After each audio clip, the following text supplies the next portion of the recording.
we have these days. Sometimes you want to do it, sometimes you don't want to do it. I know. I got to get a big oops starting late today. Hello, everyone. Welcome to the Amazing Scale Modelers Sunday Hangout. I'm your host, Scratch and Jack. And Amazing Scale Modelers is a Google Plus and Facebook community of scale modelers reaching across all scale modeling genres and mediums and to encourage friendships from around the world. Today, we hope you will find it to be an important source of information about the hobby, hear about something new, and see firsthand the scale modeling experience. So joining me today are the usual suspects to help me kill time in doing these things. And if you want to join us, the live chat is open, obviously, because if you are watching live, you know live chat is there. So bring your questions, comments, all are welcome today. And don't forget to like, subscribe, comment, and suggest, as I've been demonetized because not enough subscribers. Yeah. Who needs monetization for YouTube? Yeah. Well, not that it really mattered because I made a whopping $100 every 4 years. So, I guess that was a little too rich for YouTube, if you know what I mean. So anyhow, scale. In our community, we do have community builds as group builds as in other communities. We've got the wood build, the wood model build, the naval nautical build, and the real space. And I've got some things to share on my workbench on this show. And I don't know how much further we can carry this wood build stuff, Jim, but I think we might want to try. Maybe talk about blues or something, but I don't know what you had in mind because we haven't really talked. We haven't really talked. We'll figure something out. We'll figure something out. I haven't talked in 2 weeks. And also, that's really about it.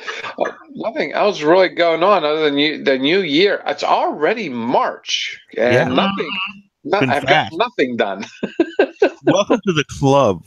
In a hold mode since Christmas. It's like, I know. And this is I found this something everybody is going through except for Dave Lazenby. I mean, he's just trucking along. Everybody's feeling the I don't know. They're not being inspired. The Christmas blahs. It's winter blahs, I think. I think it is too. Yeah, it was beautiful today. Sunny, clear, cold. It wasn't too bad here. To me, it wasn't really March. It was really, and the days are a little longer now. Oh yeah. And but still just so cold. Anyway, I don't know what that's about. There are some things I like to be able to take outside and squirt with a rattle can, but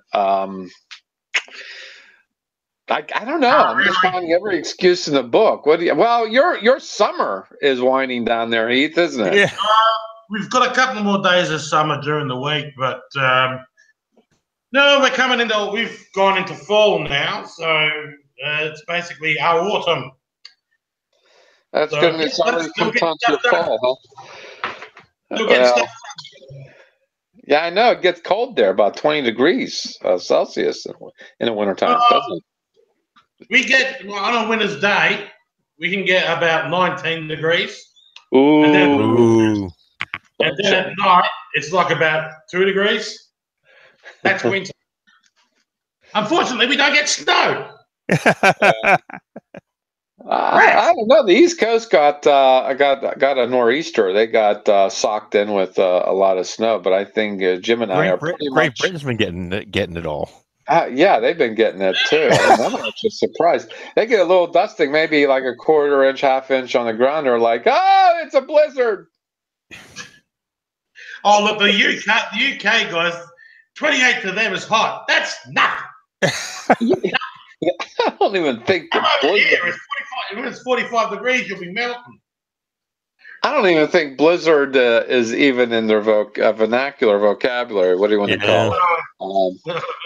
But anyway, you know what? I have to say I haven't watched the Across the Pond yet. It was good. It was good. It? Yeah. I don't know.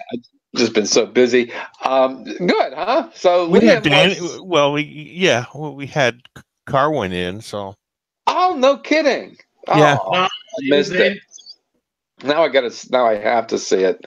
How is Carwin? Doing He's good. fine. Yeah. He's just waiting for all his paperwork so he can move. So We he can can. get over the office.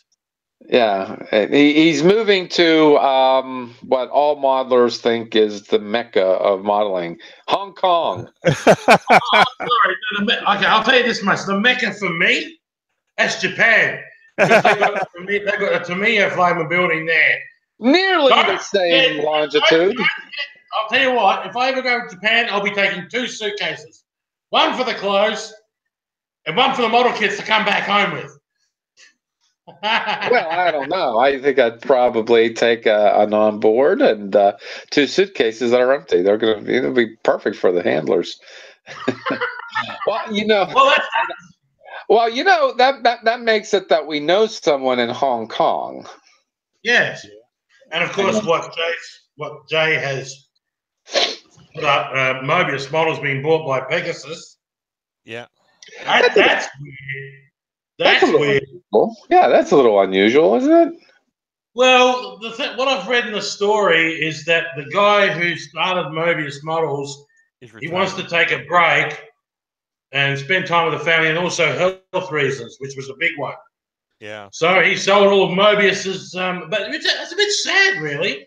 I mean, Mobius just get the license to do Star Trek stuff from the J.J. Abrams Star Trek, and then they go and sell it to Pegasus. From my understanding, they're still going to operate it as a separate company. Yeah, well, if that's the case, then we're all good. Yeah. Well, that would be like round 2. I mean, they still put out the models in their original branding. AMT, monogram, yeah. Rebel, actually, that 1-3 across the pond, we were talking about that 1357 repop that's coming out. We are not at all convinced that they've done a complete repop. We are not entirely convinced, because all the Trek guys who were there on across the pond, we were going nitpicky.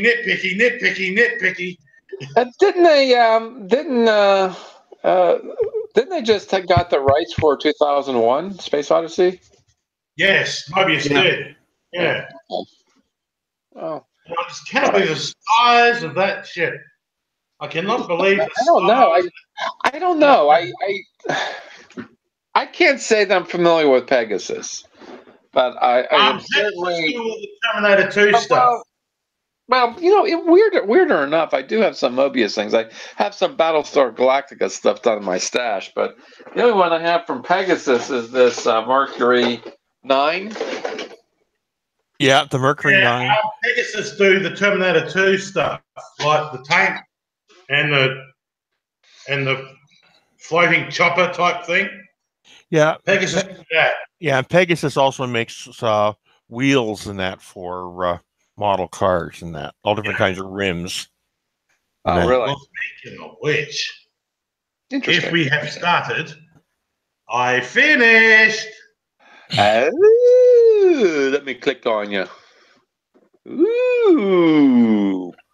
Oh. Now, I did the deep. Now, cop this. This was actually quite funny.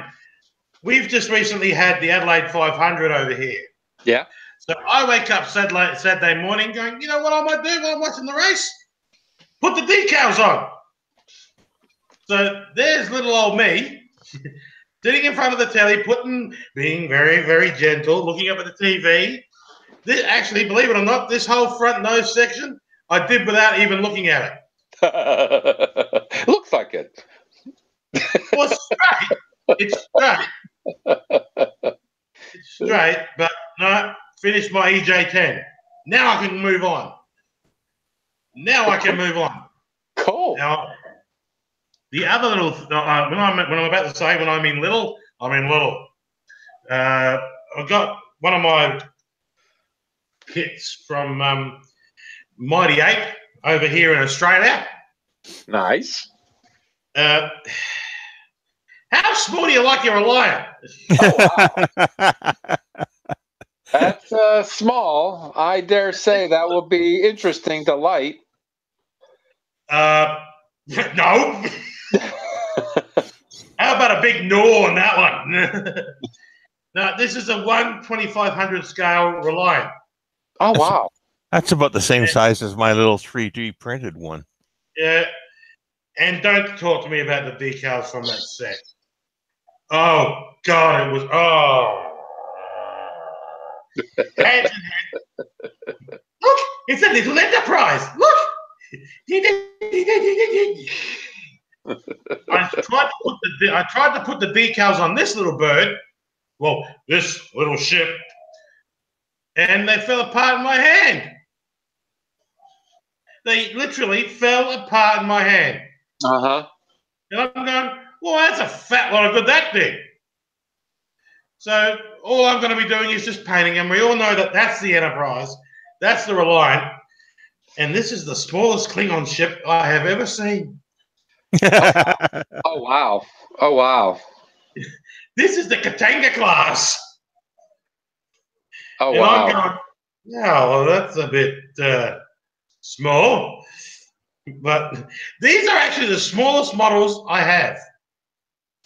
Next to the Star Wars miniature ones, though. So Randall will light it. That's what. Hi, George. Randall would light it. That's what George says. I think he would, George. I think he'd be crazy enough. At least I would make an attempt to. I'd probably cast it out of maybe clear resin and try it that way. But I don't know. I think at some point you gotta like just say no. No.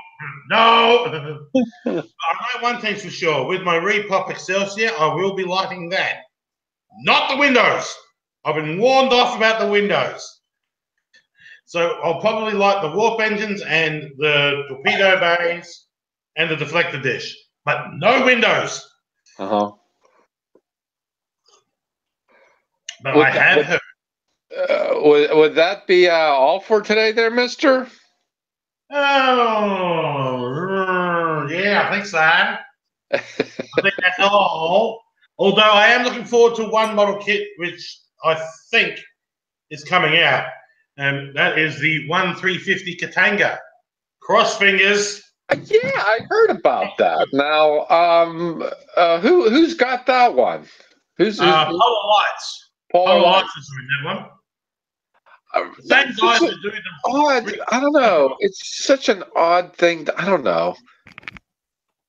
Well, paint me stupid. I don't know. I think that I just thought it was an odd choice because I hear so much about the Reliant and all that stuff, and it is what it is. Everybody wants the Reliant, but the thing is, I mean, there is someone out there who is doing the resin pieces where you can use the 350 Enterprise saucer. Uh-huh. But then, Jack, you don't really want to do this, do you? Well, I'm going to shut my mic off and go from there. Okay, all right. Oh, gee. I'll be back in a minute.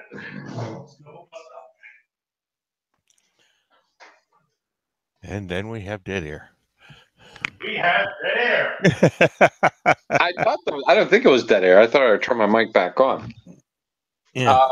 Well, what's going on there, Jim? Well, with me, yeah. Well, I've got a couple things. I'm starting back into my my Arcadia.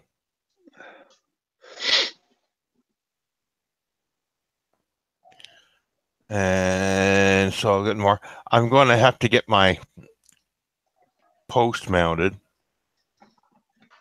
my mounting post. And then I want to get that started and start building my pivot. So I got my two sections for my fitting sections to make my my pivot base. Uh-huh. I have to. So. Oh, yes. So I've got that to do, and I've got mounting models on display stands, but go ahead. Well, this one's going to be mounted because I need a pivot, because then the Arduino is going to turn this section to turn the ship. And I'm starting to get a few things coming in. Like I got some fiber in. Oh, So that's I got a lot. So I got some fiber. I just bought an assortment kit. That way I've got so that way I know what sizes I want, and then I don't have to try guessing. Right. And I got in the Paragraphics, their little photo etch folder. Ah. I got to put That's it what you together showed yet. on Saturday night, wasn't it, Jim? Yeah. I got to put it together yet, but right now is that. The other big thing I've been involved with is, you know how I was complaining about my toolbox?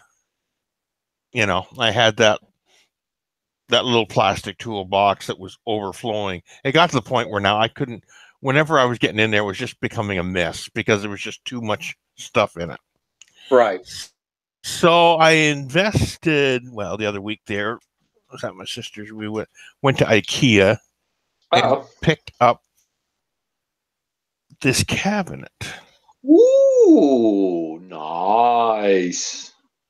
So this little document cabinet, and then if we were able to put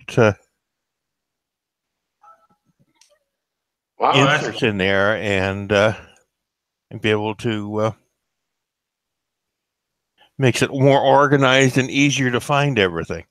I got like 6 drawers. I got a couple empty drawers.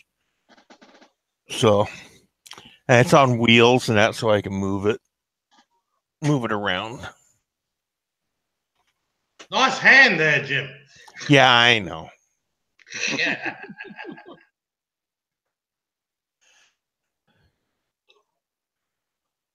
Yeah, what we're talking about. Sorry, Jim. Yeah. Sorry, Jim. Go ahead. Yeah. No. Yeah. So it's on wheels, so I can move it out. I'm going to put a cutting board top on it, so I don't scratch what's there, and allow it to be able to use it an extra workspace. I have already extended my cutting board on here because I've got this another over a foot left of my my desk pop back, so I've extended cutting board right to the end, and I now got a home to keep my power supply, and so I can now keep my power supply and soldering iron on my desk all the time. Nice. Where I couldn't do it before because it'd be in the road. Right. So that's probably the most of the things that I've been. I've often wondered about that closet behind you there. I guess you don't need it, do you? No, it's storage. It's storage. Yeah. That's what's in there. I have all my excess tools, hand tools in there, and that, so it's just storage. No clothes in there. I do have one question when it comes to lighting and stuff. Yes. What's better to use? Fiber optic with an SMD or just plain old fiber optic? No. You're better off to use an LED than an SMD. Oh, so an LED instead of an SMD. Yeah, a standard. Well, they're both. I mean, an SMD format LED is not good for trying to light fiber. It's easier to do it with a good old bullet style LED. Just trying to think about well, of course, for the warp engines on the Excelsior, you could use the. Yeah, but see, if you're using a bullet style round traditional LED, it's easy enough to say this is fiber. Then you can just, because the projection is off the top of it, then you can attach the fiber to the top. Now, there's different ways of joining it. You can put a piece of styrene in between it of the same diameter as the LED between that and then glue them together. Some people have been successful by using even heat shrink, but a lot of people have better result by using a tube. Some people use an aluminum or a brass tube, or you can use styrene tube too, and then you just glue the fiber and then insert the LED into the end. That's a good idea. That's a good idea. Yeah, I might have to try that. Yeah. It's a bit of tagline, but it's a lot better than an SMD. SMD is pretty flat and small. They're flat, flying, and square, and they're very hard to line up with the fiber. Yeah. Not impossible, but very difficult to do. So basically, instead of using an SMD, you use an LED. Well, use a bullet style. They're both LEDs, but use the bullet style LED. Yeah. Use the bullet style. Yeah. Gotcha. You can use the bullet style or the flat tops, whichever one is convenient for you. Yeah, because I'm just thinking for the deflector dish on the Excelsior, because the Excelsior deflector dish is a little bit smaller. I think a little bit smaller than the Enterprise. Yeah. I don't know, because I'll probably have to use a 1 inch or maybe 2 inch fiber optic, just so I can get the LED onto the smallest LED. Well, it allows you to extend the LED to some place that's manageable from that spot. Because I've got to flatten before I do the lighting and stuff like that. I've got to light leak it first, and then do all that. Yeah, but you got to understand. You just got to make sure you select what size fiber you're going to use, and then drill the appropriate hole. You want a fairly tight fit for the fiber. You don't want it a loose fit. Yeah. Well, I'll say this much. A friend of mine, Aussie Trekkie, you know Aussie Trekkie. He's doing. He did the windows and everything. Very sore hands, he said, after, because of the pin vise and stuff. Because the windows so small on the Excelsior. Anyone who does that on the Excelsior, they're like heroes. Did he tell you what size bit he's using? I think he's using I think he's using the smallest drill bit that he can on the Excelsior. Because what he did, what I have on my pin vise is not the smallest; it's the next to the smallest. That should still do it. That should still do it. I mean, what he did was he put the window decals on first. Yeah. And then he got the pin vise and did it that way. I'll show you momentarily what I've been up to, but I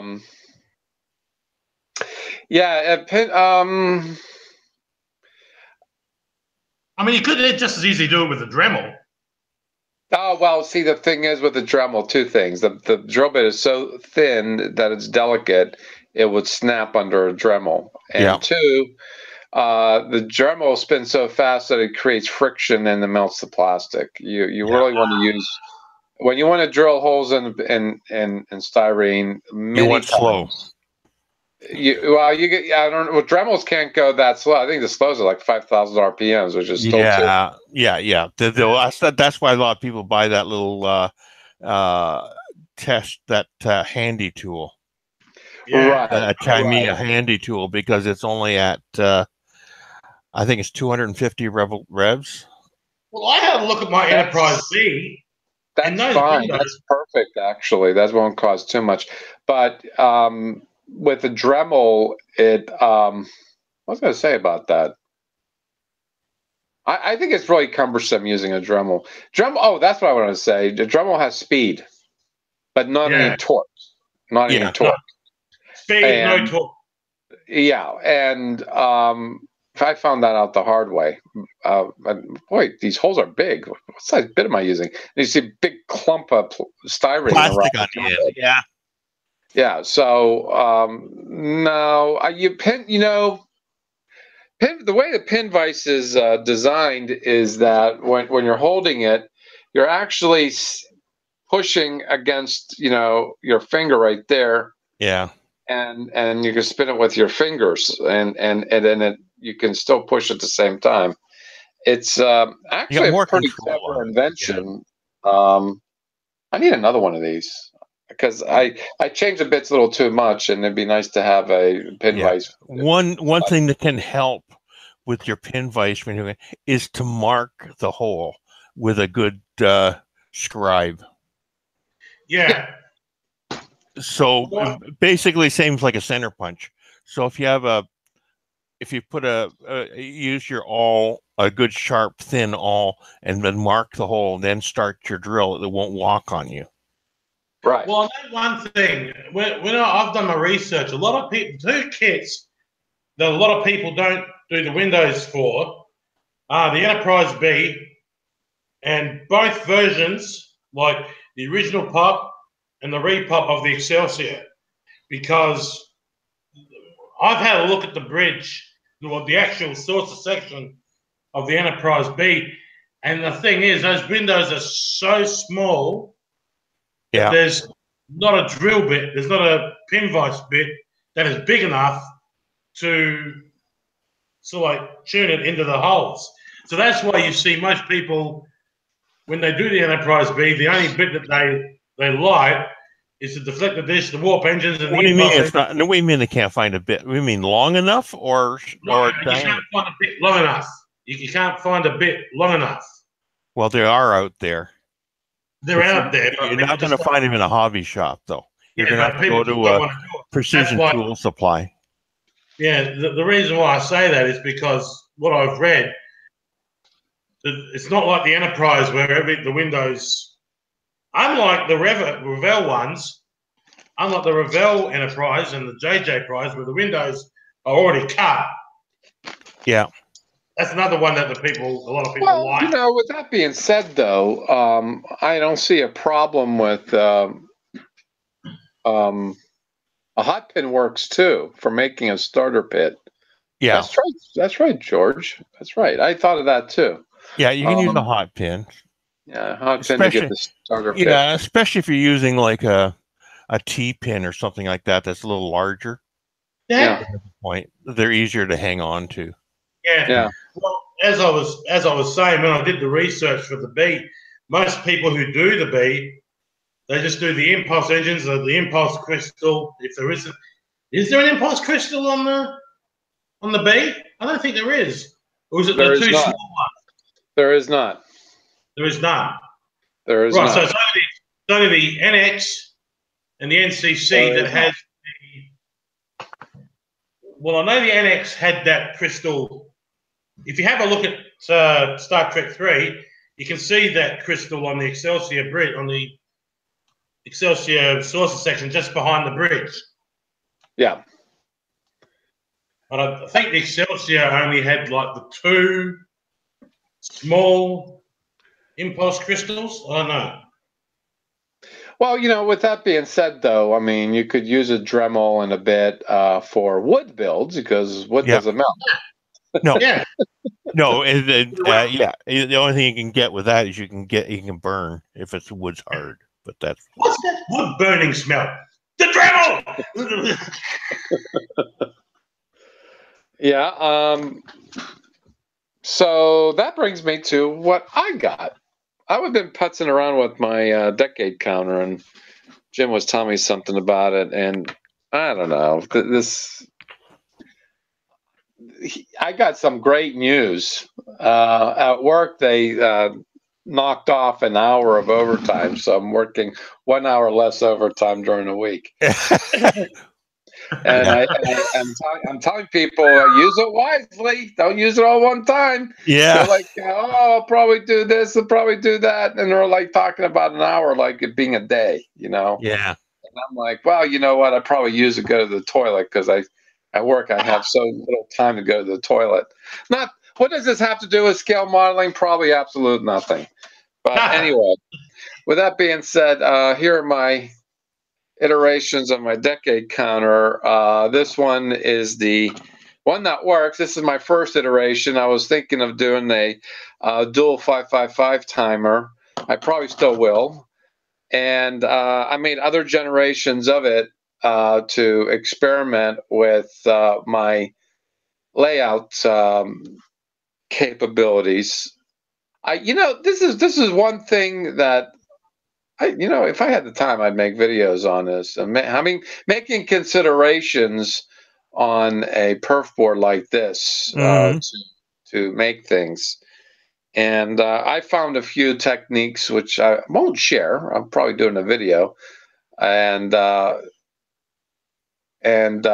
show how it's done. Because, quite frankly, if you're really neat about it like this, then it's organized. You can see where things are going, and the backside looks like this. Yep. And these another thing too, these generations weren't working for me. For the longest time, I made two of them yesterday. I made these two yesterday, and they didn't work. I'm like, what's going on here? And I reviewed everything. I thought I reviewed everything on my first generation.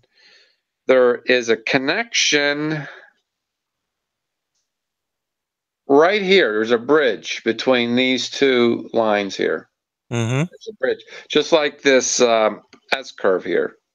That's a bridge to two ports on the 555 timer. Yeah. And there's a joint here too as well. And then today when I sat down and reviewed it, it's like, well, these two generations do not have them. So I had to put them in. They're right here. Is this for a model kit, Jack, is it? Yeah. I'm thinking of doing a Bassard collector spinning on this, electronic spinning. A decade counter basically flashes LEDs in sequence 1 through 10. And doubling up on them, I can probably create a fan blade effect with LEDs. And now, would this be for the 1350 or no? Well, I could use it for the 1350, but no. That little thing. Yeah, the 1000 scale. In fact, most of the week I was trying to figure out how to put those inside of that. Yeah. It wasn't going to work. No, you're better off to put it in the base and wire it up. But right. And I was going to see here on the base. Well, actually, this is the older generation base. So this is not what you get new. In fact, I bought at Walmart the Space Seed edition. Yeah. Yeah. And I know I paid too much for it, but these are old kits. These are older kits. The newer kits have the half dome with the post, because the Space Seed has the dome base and the post, and it's not hollow. The post is not hollow. But I kind of like this older generation thing, and I was going to put the circuit in the base, build up the base, and this might be pretty tiny, but this is this brass tube. Yeah. Well, that'll do it. Yeah. Well, let me put this to put you guys down here. That'll do it. Should be able to get your wires through there. No problem. he's got to get his whatever controls these. So he's got to get, probably for what he's wanting to do, he's probably got to get 10 wires through it. Right. So I have a double one like you were showing. Yeah. And the reason I do this, I put a little short piece of the larger up inside the model, and then have this stick out like that, and stick it up in there, and it's a natural stop. And this is pretty tiny. This is the inside diameter, I think, is at least 2 millimeters diameter. And you know what goes through there. wires. Magnetic wire. Actually, magnetic wire would be pretty good for that particular. I chopped up a whole bunch of them, and I was seeing how many can fit in there. Quite a bit can fit in that 2 millimeter. So I can like the model that way. Go ahead. I was just having a look at the secondary hole there. The gap that's in the middle, the little. Can you just turn the base on its side, Jack? I'm just trying to think of something. It's like facing, like the gap facing me.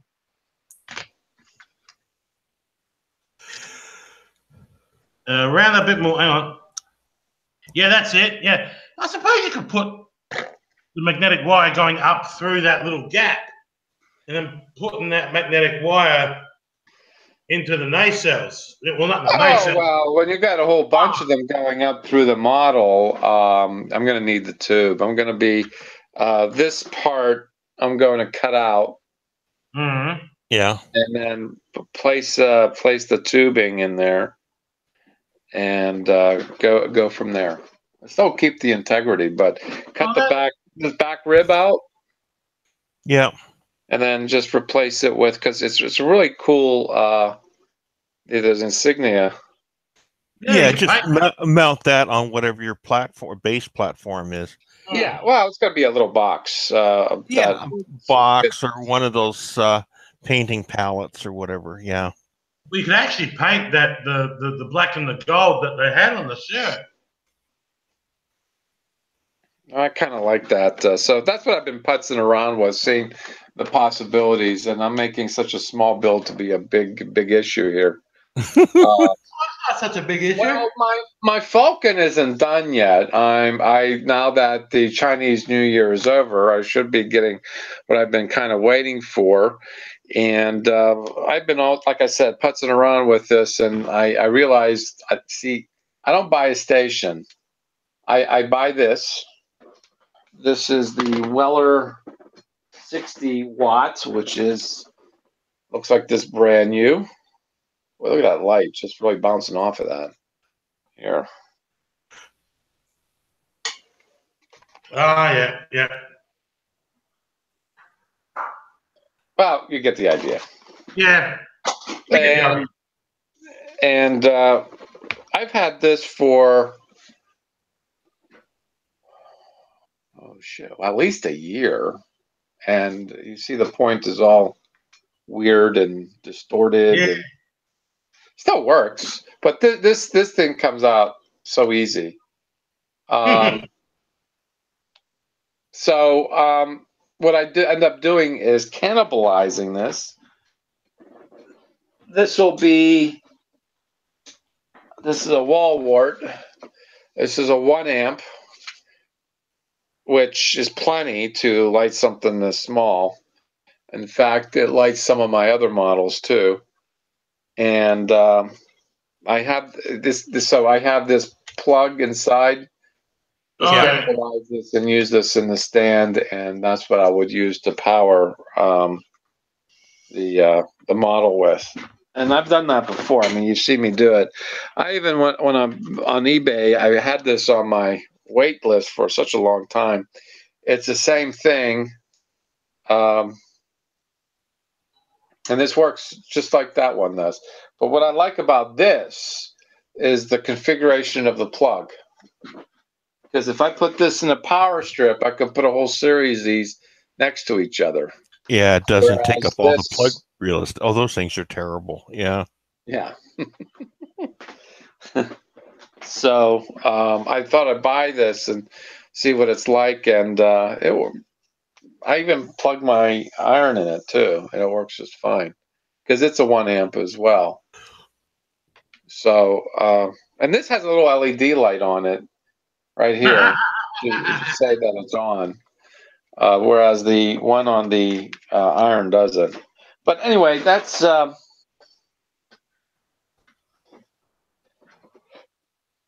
I've been putzing around with. I did buy a 2 amp wall wart, but it's not even a wall wart. It's a brick and a plug, more or less. It's Yeah. a brick and a plug, yeah, for a 2 amp. I suspect it won't be too big, but I've been getting all my switches in little by little. This came from North Carolina, one with the lights, and I showed it 2 weeks ago. And this came in from China.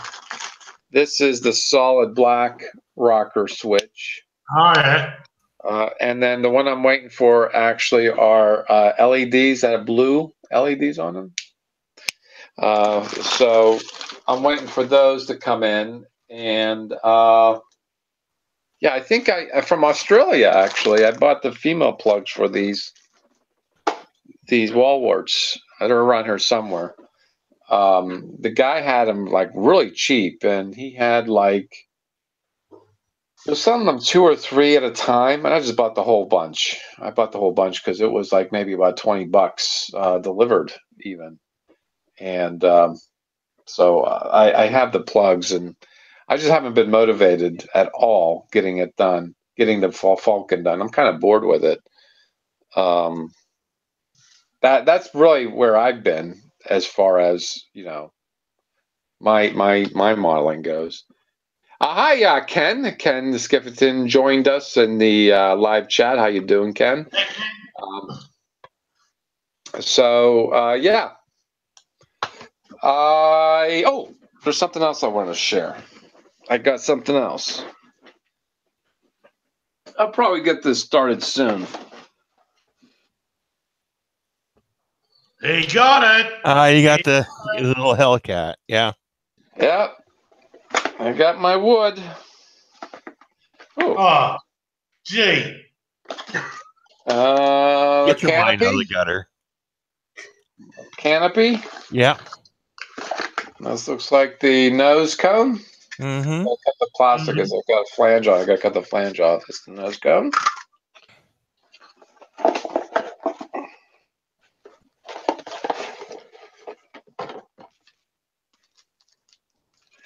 Plastic foam. I don't know what this is. Oh, it's the propeller. This is the propeller. I think this might be rubber band. I don't know what this is. This is the propeller nose. Yeah. Looks like a nipple. And you know, this is so interesting. This is like, this is it right here. Yeah. This is all the balsa that I got with it. These are strips. Good God, you'd have to use PVA glue for that. Yeah. Yeah. Yeah. I got it. And of course, it's pre-cut, which is going to make it a lot easier. Okay, so everything's all washed out. Yeah, you can also go and buy the Tester's balsa cement too. Boy, my screen gives off a lot of light. Yeah, they're all laser cut. And silk span. A lot of tissue. Yeah. That would be rubber band powered flights. Yeah, this is a rubber band one. Here it is. How to build and fly a balsa model airplane. Oh gosh, this thing looks like it was written in the 40s or 30s. It's got that funky font. Oh, there you go. Yeah, and you should have a set of plans there somewhere. What are the plans? Yeah, this will be interesting. Yeah, look at this. We got decals. I get decals. Yeah. And I don't know what this is. Advertising. Yeah. Yeah. Of all the different airplanes. DC-3. Gee, where's the plans? I did see them. How to cut former and ribbon notches. Okay, the propeller. Oh, there's more in here. Oh, there's another piece of balsa. Another piece of balsa. I'll put all that in there. There's not a lot of balsa. So there's that. The plastic was interesting. That's vacuum formed for sure. Yep. I think that this tissue is going to be the bane of my existence. Okay, here are the plans. The plans, yeah.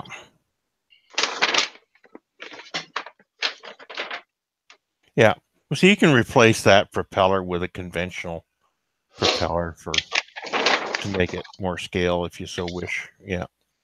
Yeah. Because you're going to have to lay those out on your building board.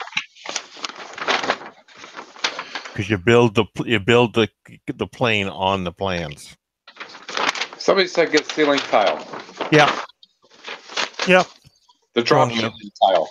Yeah, but one big drop ceiling tile. They're about $1.50 or something like that. They're not expensive. Yeah. This would be a good summer build because the PVA will dry pretty quick in the summer. But yeah, I mean, I got that. Well, you see, I had a nice clear bench a week ago. Doesn't last long. Nah, No, it doesn't last long. It doesn't last long at all. But yeah, the PVA glue. Elmer's glue would be too wet, don't you think? Yes. Well, you still could use it. It wouldn't do anything. Yeah, well, it depends which Elmer's glue. But the school glue is too wet, and the general purpose, you'll want to get either wood glue or one of their tacky glues. You want something that's a little drier than the standard white PVA.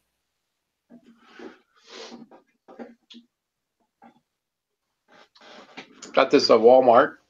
Yeah, that'll work. Aleene's. Yeah, that'll work. America's favorite craft glue. This is a little thicker than Elmer's, I would say. Yeah.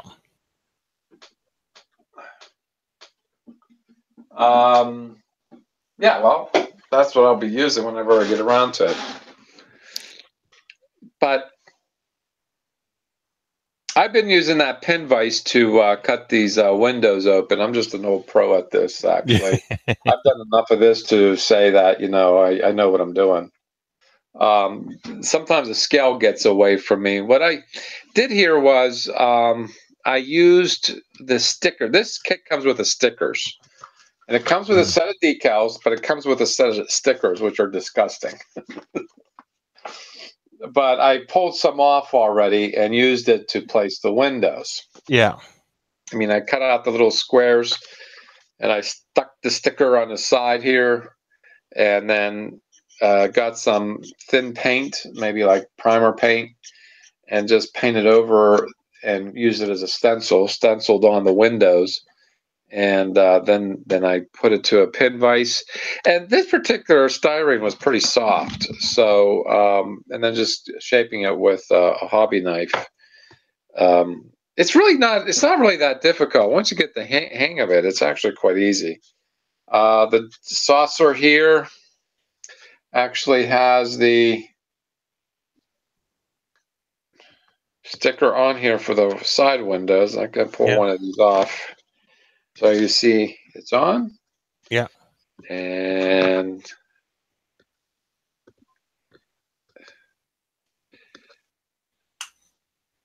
it didn't work. What happened?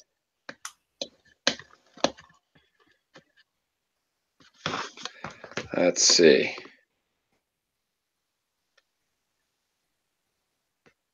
Oh, gee Louise.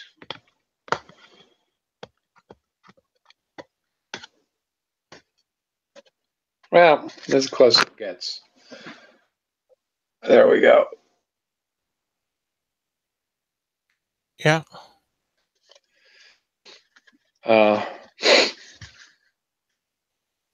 Sometimes you got to improvise. Like on the first one I took off, it's a little weird. Yeah. But you can improvise on that. Besides, this is for me. I'm not a rivet counter. I'm not going to count the windows and count the rivets that hold the windows in place. I just want to. I've always wanted to light one of these and have it a desktop model, like at work, Hmm. and maybe even have it battery powered with maybe about 2 or 3 transistors in parallel. To because series will multiply the voltage. I don't need to multiply it, but I gotta have something that'll last a while. Because I know, knowing me, I would probably want it on a lot. He thinks it will stick to plastic. Looks much easier than balsa. Well, Joe, yeah, Joe McCaslin joined us. Yes. He's the cutaway king of these World War II planes, and he uses a lot of styrene. One on the shelf, 1/18th. I think a P40 looks to be staying on the shelf. Wow. Okay. Hmm. Boy, the wood builds are not really popular now, are they, Jim? A lot of people. I swear, people are scared of them. They're scared Well, of. They're scared of going away from that plastic, that styrene. oh, They're Joe's not. familiar with it. I don't think Joe will be the one to be scared of anything because his No. cutaways are incredible. George says he saw a huge Lancaster bomber on eBay for $80 some. Might have to get it. Yeah, George, you might have to get it. Sure. Yeah. Why not? And Joe replies, got mine years ago. The plan as it sits is to use the balsa kit to construct a metal one. Not sure when that will happen, though. Yeah. Hey, you know what? That's not a bad idea, actually. Huh? To make a metal airplane. Well, they were made of metal, I guess. Yeah. And Well, Joseph's I've seen different. the guys that do the tin can stuff. Some of those guys do fantastic work. Make the models out of the tin cans. But basically photo etch for the most part. Yeah. And yeah, that's what it's called, tin cans. Tin can models. Yeah. I got a nose cone here. What do I do with the box? Oh, it's right here.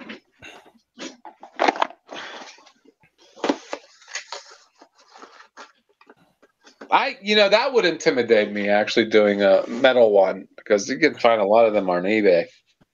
I've seen some models that people have done sheet metal, and I've seen some fantastic models come out of sheet metal work. But again, it's really a high level of scratch building. Oh, certainly Needs a lot is. of patience and learning how to shape metal. Mm-hmm. It certainly is. But that's not a bad idea, using a balsa kit. See, I have a canopy here. What the hell? This is how I lose things, Jim. You take them out, but don't put them all back in. I don't. Then they fall on the floor and under the desk, and they get lost for 6 months. Well, there's a Falcon part somewhere on this floor, but it's really about big, Yeah. Well, I did a poll on the two communities on Facebook and Google Plus. Pets. Basically, because I have this notion that scale modeling is such an solitary hobby. I mean, you could share it with people. You can, hook up and just sit there like a couple of old ladies doing a quilt.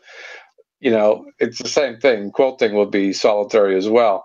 What kind of pets that they have? And I have this notion that most scale modelers have cats, because cats need as much care as maybe feeding them and watering them maybe once or twice a day. And that's about it. And if they care for any kind of loving, they'll ask you for it. But for the most part, cats don't need that much maintenance. They're not high maintenance like dogs are. And I was actually really surprised of the results. Not the fact that cats won it hands down. 16 cats in Google Plus got 16 votes for, and 20 on Facebook.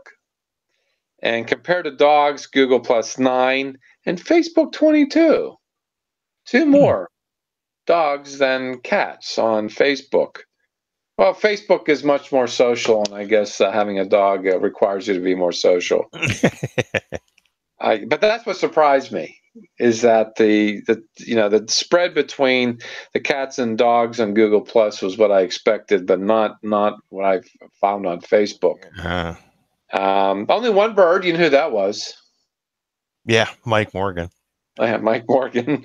We had one each on Google Plus and Facebook for the fish. And along with none, talking about being totally solitary, I can include you on that, right? Yeah. You have none. I have none. no pets. No.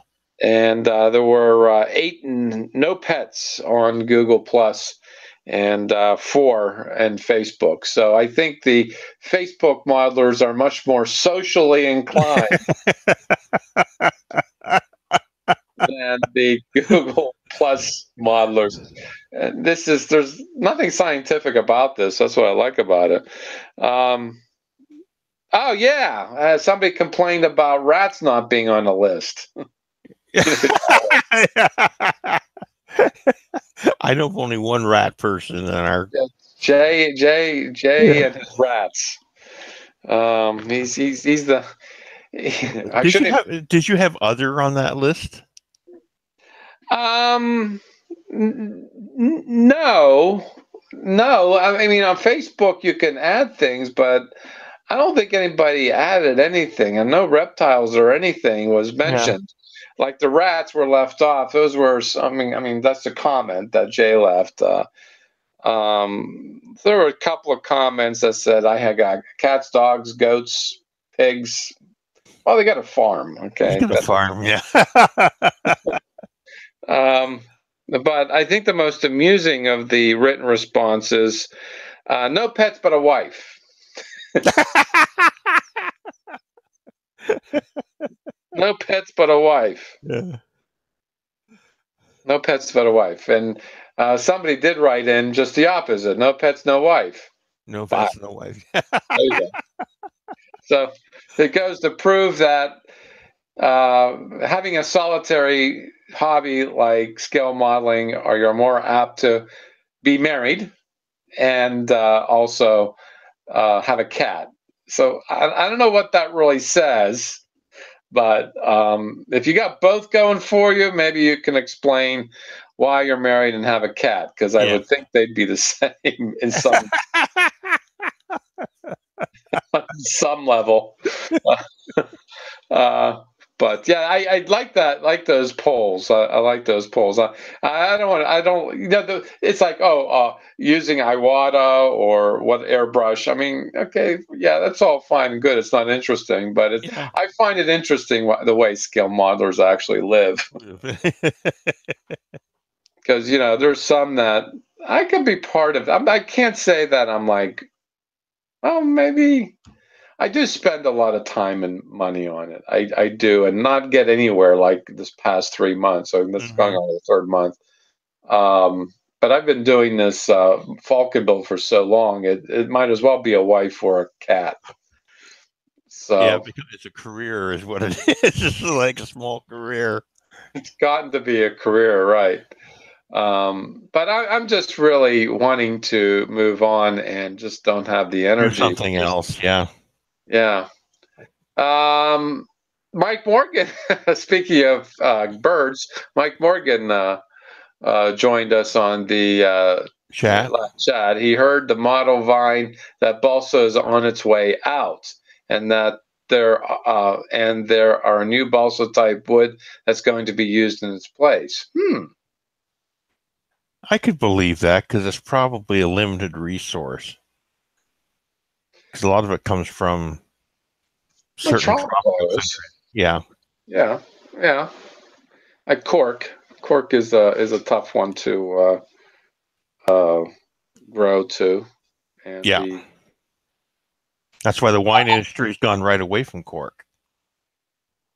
As a rule. Yes, as much to their chagrin. Even the French are. Some of these expensive bottles no longer have corks in them. No, they got some exotic plastics, and I know one bottle of wine I had actually had a glass cork in it. Oh, really? Yeah. Wow.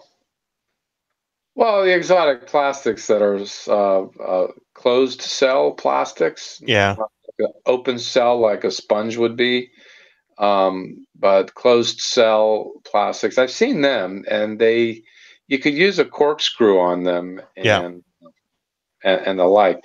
But that just seems, I don't know. I mean, yeah, I think Mike's got a point there because of the climate changes. I mean, it's undeniable. I'm not a big fan of global warming, but I will say climate is changing, and pretty quickly too, because it certainly hasn't been like this since I was a kid, as I remember. I mean, just in the past 40 years. Yeah. There's been some distinct changes. Not to say that it's like warmer or anything, but I do know it's having an impact on coffee. There was something else that the cultivation of something is going to be extinct because of climate change. Because there's only, I don't think it was coffee or tea. It was something like that. Um, not I can't remember. But anyway, balsa is part of that. They're in they have the balsa trees grow in the tropics. Yeah. And if they're harvesting old growth for model kits, yeah, I see the discrepancy. But well, yeah, coffee and balsa do come from the same place. But I don't know. I thought balsa was a more warmer climate. My understanding, coffee is between the two tropics, Yeah. but on cooler volcanic soil mountainsides, not necessarily in the rainforest. I think they're really the Yeah. elevation I is feel the like a cool. lot of balsa, I think, comes out of Indonesia and that. So I don't know. I thought maybe balsa is like more in the rainforest as opposed to where coffee's up on the hillsides. Um, I don't know if it was coffee. Well, what does this have to do with scale modeling? Probably everything, because some scale modelers need coffee when they build. oh, gotta have our injections of our coffee to keep us going. Yeah. Especially in the wintertime when it's gray every day. Yeah, well, they always start out with the weather. Nice and bright and sunny today here in the East Coast, but boy, was it cold. Yeah. It was certainly deceptive out there. But yeah, I mean, I'm doing everything but actually accomplishing anything. So you're just waiting for China I'm to just get waiting sobered for up. yeah, I'm gonna be able to get started with something anyways while I'm waiting for the boards to come. I can start getting the rest of it put together and that now. But the only other thing I gotta get is a control horn. So I just have to go visit a RC shop to get a control horn for it. But that's beside the point. Uh-huh. Well, I I might spring for the $70 of tenant controls to light this puppy up, but I'm still putzing with this. I like putzing with the electronics. I like tinkering with Nothing wrong with that. Nothing uh, wrong with that at all. and I've found a few things out, a few techniques out. So if I ever do, I have incorporated my own boards in my builds. I think it was two. Only one of them is up here, but a lot of it is blinking lights. Um, but there is a board that does a double strobe blink Yeah. with the 4060 counter, um, which is probably the easiest IC to, because it only needs one resistor and one capacitor Mm-hmm. for it to operate. Yeah, because Which, it's got its own internal oscillator, so that's why. Yeah. yeah. And the decade counter, the 4017, Requires that requires, requires an oscillator. Yeah. which is the counter. 555 timer. Yeah. I was wondering if I could use a pot. To adjust Potentiometer. potentiometer, yes. In place of the capacitor. No. No? No. You can get variable capacitors, but you're better off to you have to replace one of the resistors with a pot, with a potential. Oh, this only has one resistor. Yeah, that works. Because you got to find out which one it is. The critical one is the one you got to change. What the range is. Yeah. Yeah, because this particular where is it? This particular board uses a 1 meg. 1 meg. Yeah, because you can buy, like, preferably for that, because once you adjust it to the speed you want, you're going to leave it. So in that case, you're better off to use like a 10-turn pot, which is a small 10-turn pot in there, and then you can. I'm just trying to look here. I got one over there, but yeah, because then you can adjust it and lock it as opposed to a straight rotation pot in it, and they come in all resistance values. So. Well, yeah, higher. Like I put in a 10 meg and made the. I mean, well, if 1 meg, you got to figure out what your median is, and then you go above and below it. You figure what your highest speed you want and what the lowest speed you want. Well, the lowest speed you can limit by a series resistor to the pot, anyways. Right. Well, for those who don't know what I'm talking about, this is if you consider landing lights on an airport. Blink, blink, blink, blink. Start over. Blink, blink, blink, blink. Start over. Blink, blink, blink, blink. That's what this particular circuit does, and when you put the higher resistance in it, it will slow it down. Yeah. The capacitor is a pretty tiny one. It's a 0.22 UF. Microfarad? Yeah. 0.22 microfarad? Yeah. Yeah. And if you double it up, it'll slow it down. Yes. I don't think these will work on it. Where is this?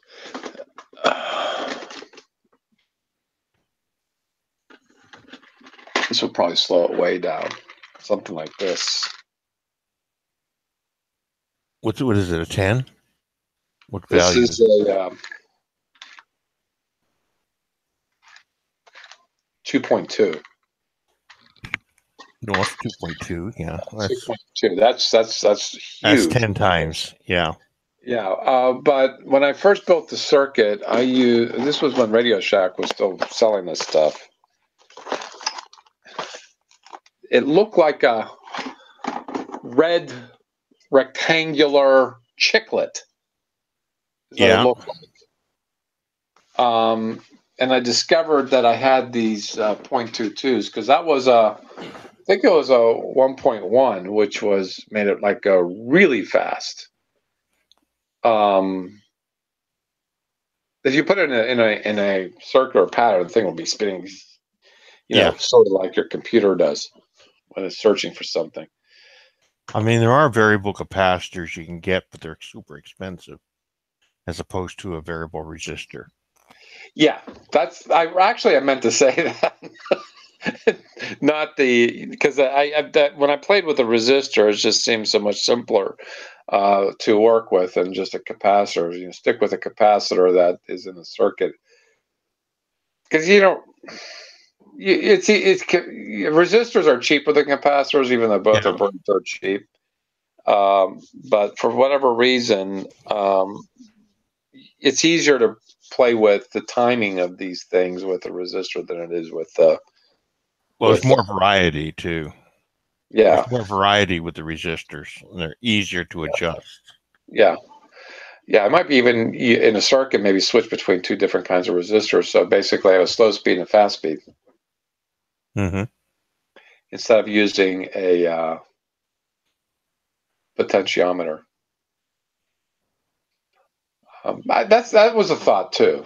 That was a thought too. But I'm still kind of working through the logistics. I don't think I'm going to succeed, but it's still fun to Play around with it anyway. Yeah.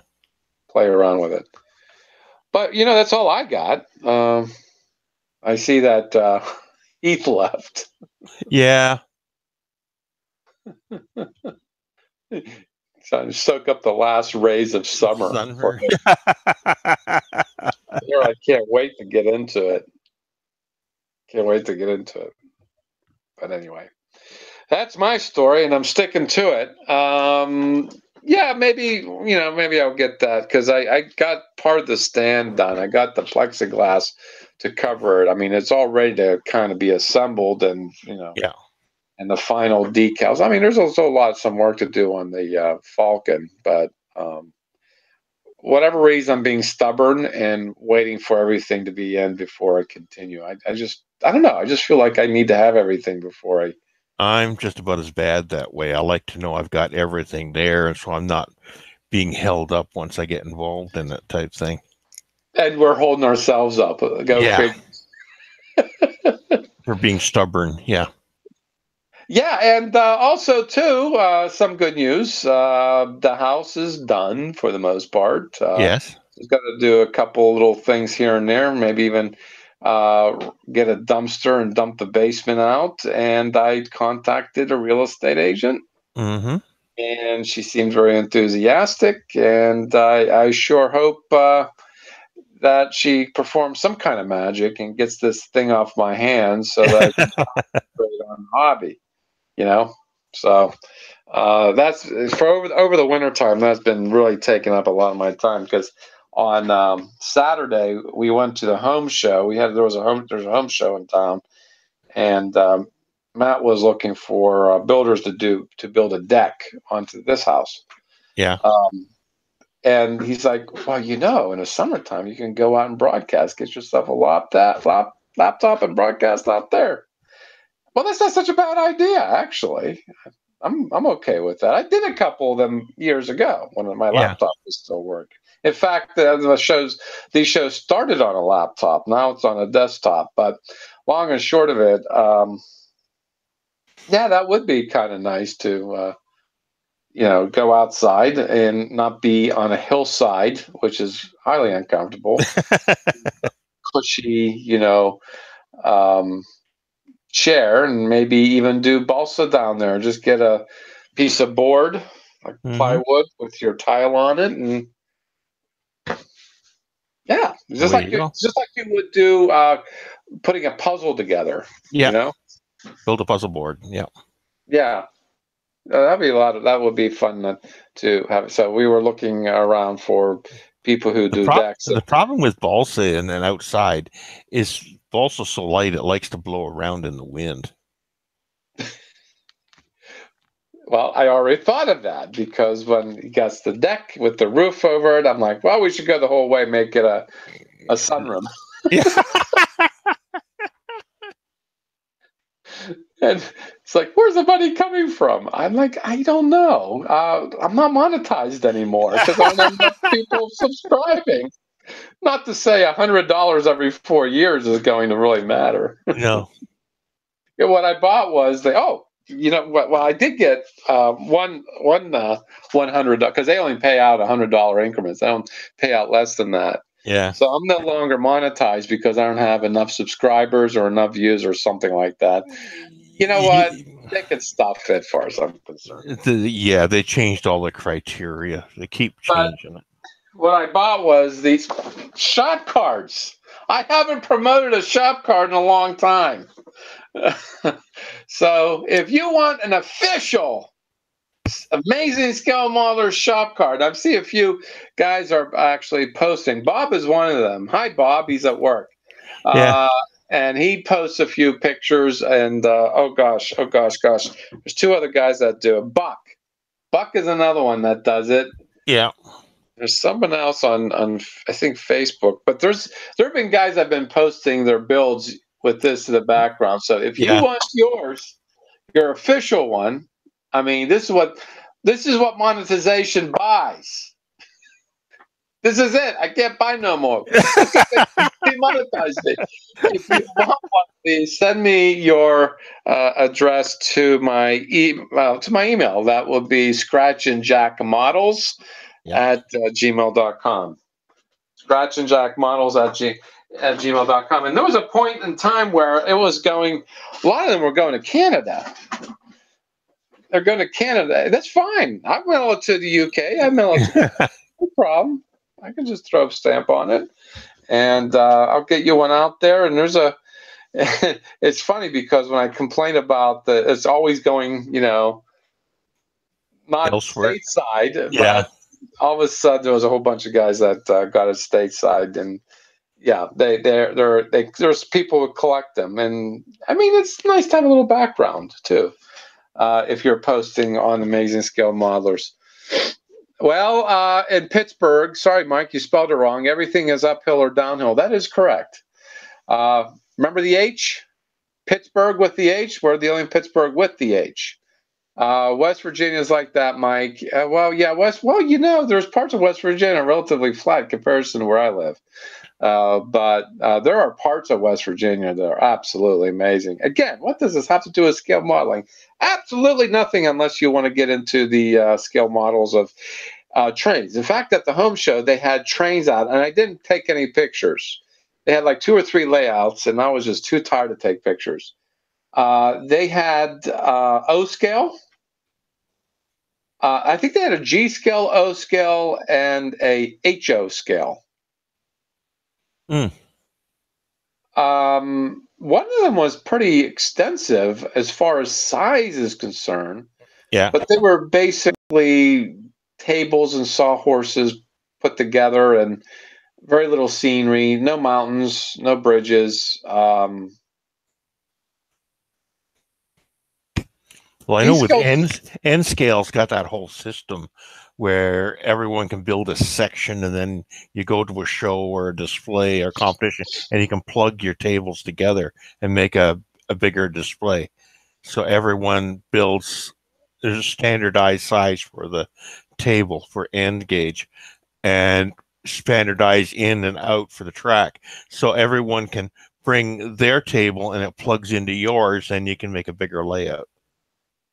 Well, N scale would be the tiny one, isn't it? Yeah. Mm-hmm. Yeah, it's the tiny one. Now, I've come across a couple of YouTube videos of coffee tables of N scale layouts. Maybe I shouldn't say it too loud. Maybe Dave will hear that and build a coffee table with an N scale inside it.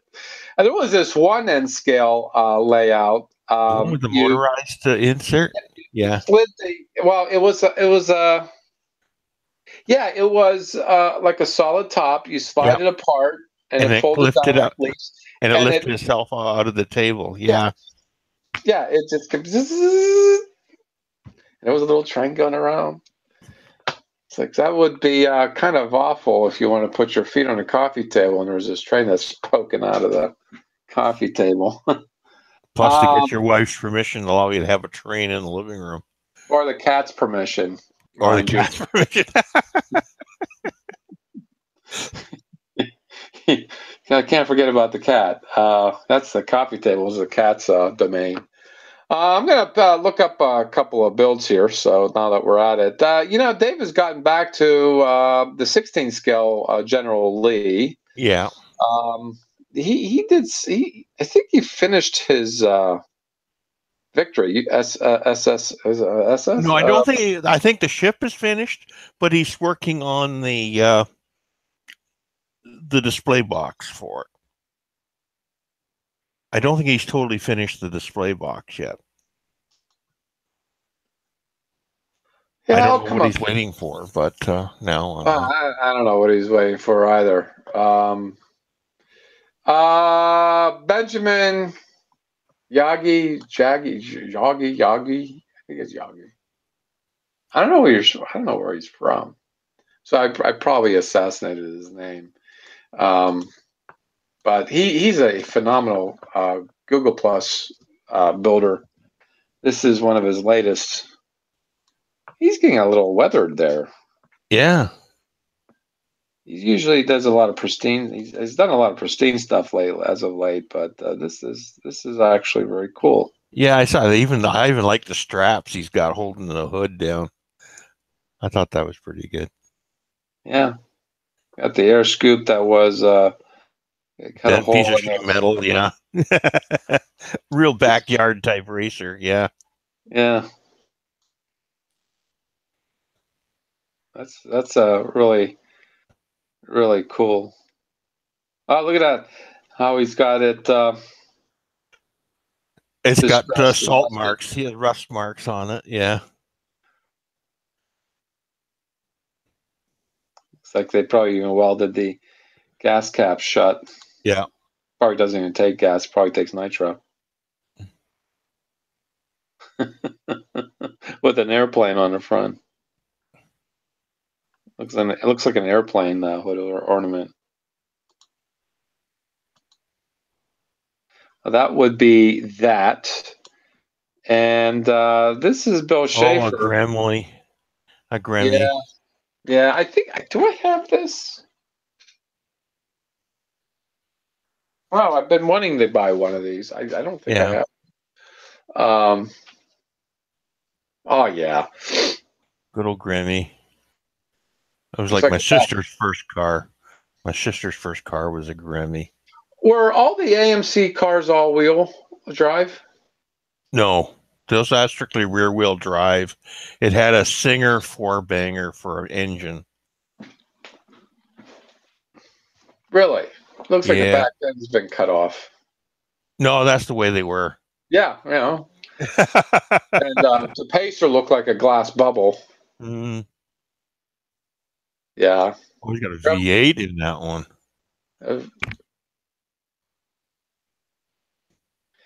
That would make it a pretty powerful little car. Yeah. Because it didn't come with a V8. Yeah, Bill Schaefer is someone I like to watch. He's got a nice little background on that too. But it could be nicer with a shop card. It could be nicer with a shop card.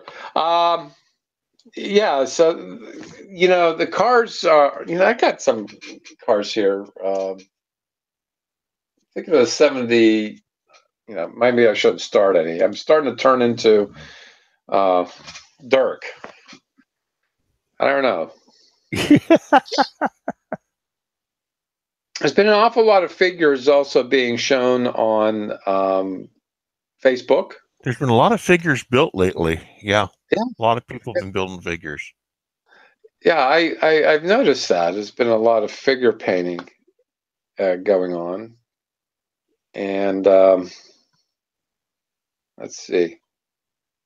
Okay, this is Dave's. I wish Heath was here, but he showed us. He showed this to us earlier. Is Jordan? Yes. But these are better to look at because they're stills. Yep. Well, let's go back here a second here. What did you got back in there? Look at that. What's that? What's that about? Oh, that's where his gaming table is. He's got. I didn't know he had a gaming table. Yeah. See how handsome that shop card is? The shop card in the background, yeah. Oh, yeah.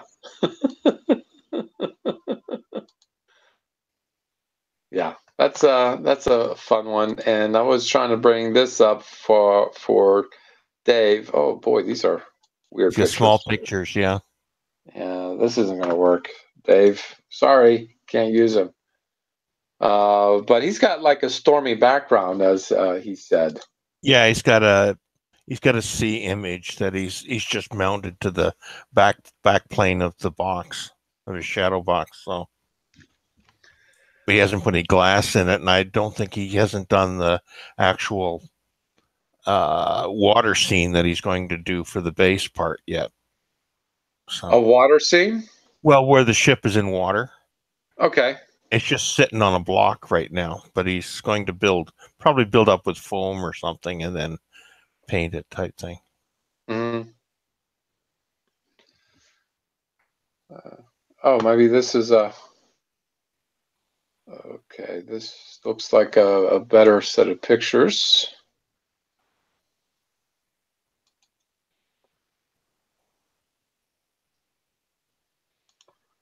For Dave.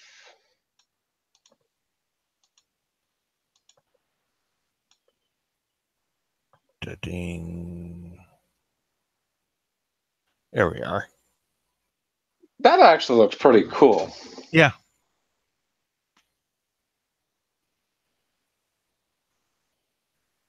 That looks really good. That looks really good. I told him, I said, I missed his calling. You should be making furniture. Because he's just using very rudimentary techniques to put this together. Yeah. He doesn't have the fancy planers and joiners and whatnots, router tables and whatnot. So, but certainly he's making good use of his ingenuity and, rudimentary techniques to do this. Oh, yeah. Hats off to him. He's doing a bang up job on doing this particular build. Certainly, this would be, of, I'd say, fair enough quality to even. It's really funny because I'm just looking at this and thinking, gosh, it's so rustic looking. Yeah. Almost like if it was built just for the ship years, centuries ago, in a way. There it is. Look at that. Yeah, that's what he's going to do. He's going to put a sea thing in there. Yeah. That'll be cool.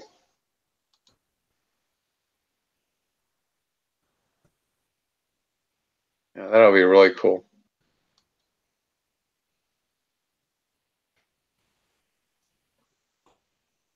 And really,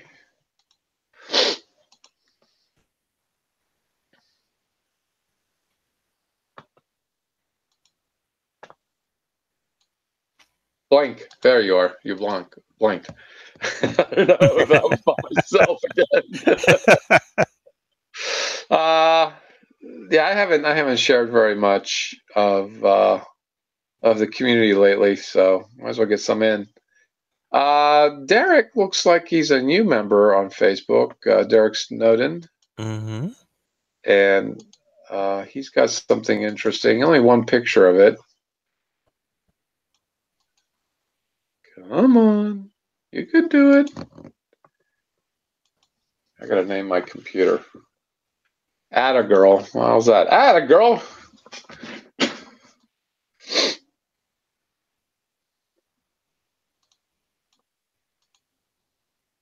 Ta-da! Oh, look at that. Looks edible. Nice custom job there. Yeah, it is. Really nice. Really nice body. Really, really cool. Looks like it might start out as a Volvo coupe and then. Gotta like that. Oh, you know what? I'm not gonna just like it. I'm gonna go, whoa.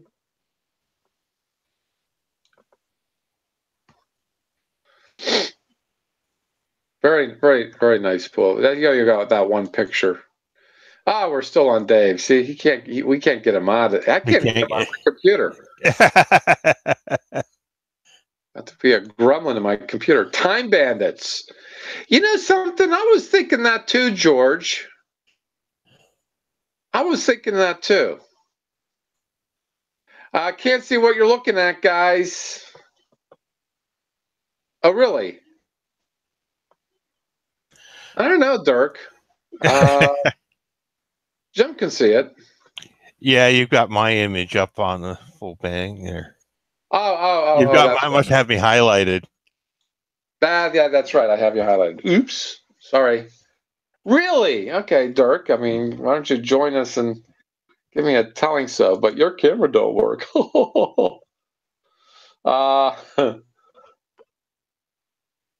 Let's see. Duh. Ha ha. Yeah, I know, Dirk. You try doing one of these shows. See how well prepared you are.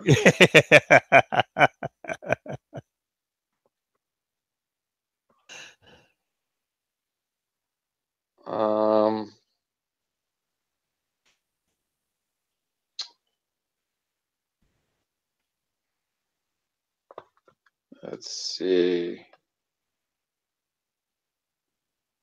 Awful lot of cars again. It's getting car season. Yeah. It's getting to be car season. Ogie Gonzalez, he says he'll be attending the Valley Con model show this coming Sunday at the Peterson Auto Museum in Los Angeles. That would have been today. I'm bringing these models for the show. Anyone else going? So I'm going to screen share his set of models. That was James all the time. Yeah, I'm. You're better at commentary. I know you are, Dirk. I know he was highlighted. That's probably why you couldn't see it. Okay, sorry about that, Dirk. Sorry, folks. Here, maybe you can see this. Oops. What happened? I paged away from it. That's what happened. Oh, come up. PV8. Very clean work.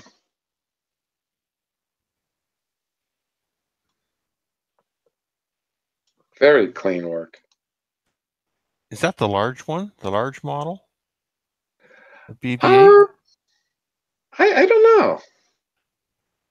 There's that quarter scale model you can get.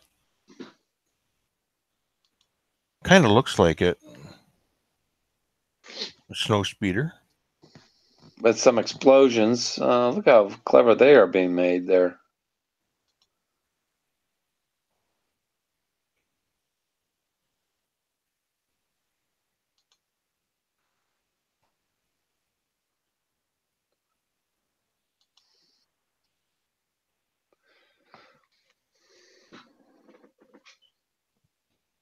Nice job. Yeah, that is. This is one of my favorites. I used artificial plants to do this. Oh, the spin drift? Yeah. Yeah.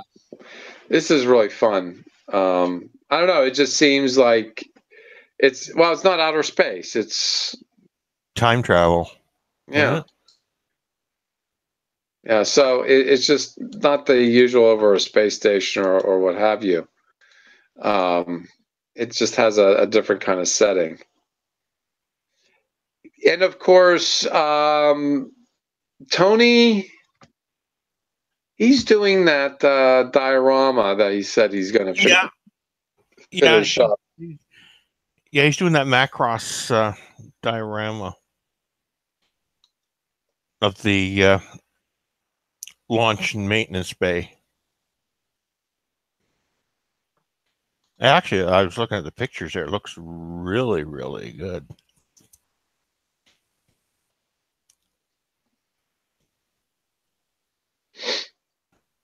It looks real. It does. It just looks like it could be a movie set. It looks really, really nice.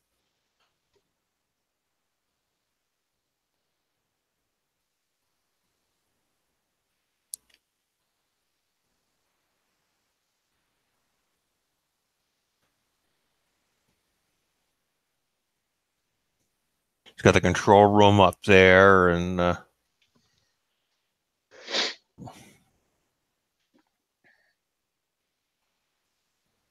this looks like he'll fill all the space he's got left.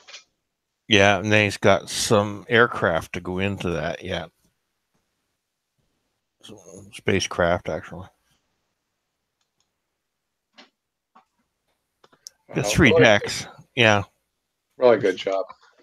But he's that good of a modeler. He's just really good. I don't care what he says about his stuff. His opinion don't matter. He's good. Anyway, we got some filled up, some time filled up on this, and an hour and 35 minutes. So I think we can call it a night, huh? What do you think? I think so. Yeah, maybe China will come through for us, and we'll get some things done. You Fingers and I. crossed. Yeah. Yeah, and you said you got some things done with the Arduino. Oh, you're waiting for it. I'm sorry. I'm You're waiting for the board to come in. Yeah. Okay. Actually, I ordered a couple boards, but I need one of them anyways for this project. All right. Very good. Well, anyway, that kind of wraps it up for another 2 weeks. Yesterday, I got to watch to cross the pond. Liam did probably an awesome job, no doubt in my mind. But Jim says it was a good show, and even Carwin showed up. Carwin is an old time follower and member of Amazing Skill Models. He's getting ready to move from the UK to Hong Kong, one of the model capitals of the world, aside from Japan. And all the best for him. I'd like to have, had at least had some interaction with him. I haven't talked to him in a while. I'm sure he's pretty busy. So, the best of luck to him for sure. And also, thanks, Heath, for showing up. And thank you, Jim, for showing up. And guess what? Jay said he was going to show up, and he didn't show up. He probably had to feed his rats. I think that's what that's about. His rats are more important than my mug, I guess. But you, George, always thank you for stopping by, as well as Joe and Mike and Ken. They all showed up, and Dirk all showed up for the live chat. And I'm sorry you guys couldn't see the pictures I was sharing. I'll take a quick review of the replay and see if they show up. But we'll see if we can get that fixed. Carwin is moving to Hong Kong there, Dirk, and But anyway, 2 weeks. We'll do this all over again across the pond, and that puts us later in March, which would be more like spring. Hopefully, that puts us on the 17th and the 18th, St. Patrick's Day. And I expect y'all to be wearing green, even the ones that aren't even showing up on camera. And we'll see if I don't know if I have anything green. I think I might have something green, but not like really green, like a emerald green or anything. But we'll see what we can do about that. Anyway, just one last thing. How did the Canadians do in the Olympics? We had 29 medals. And that puts you where in the ranking? It was debated. I don't know what the final one was. It was right on the border between possibly second place. Yeah, U.S. pretty well sucked. I think they were in sixth. Oh yeah, that sucked.